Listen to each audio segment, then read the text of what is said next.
Napoleon Hill said that ideas are the fount of all fortune, and I agree. Here's the thing though, they don't call them fleeting thoughts for nothing. How often have you gotten an idea and you promised yourself that you'd remember that to write about or to include in a presentation or bring up in conversation, and then that idea was gone? Well, here's what you can do about it.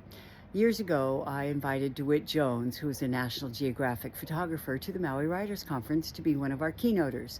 And now we're walking the beach beforehand, and DeWitt was doing something that puzzled me. We would walk along, and then he would stop all of a sudden and whip out this little notebook that he kept in his pocket and a pen and write something down.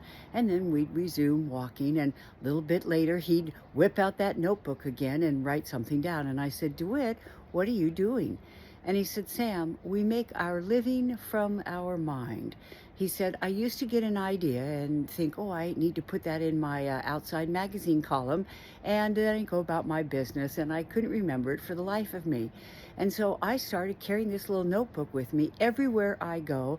And the instant something occurs to me that breaks through my brain's filter, that my brain obviously thought that was important enough to bring to my attention, well, then I do my half by writing it down. How about you? If you want to make a living from your mind, then keep the creative's contract. Ink it when you think it. Jot those thoughts when they're hot. Muse it so you don't lose it. If so, you're doing your half, and the muse will keep sending you those ideas that you can use to make your work even more meaningful, even more actionable. This is Sam Horn. Until next week, here's to being better.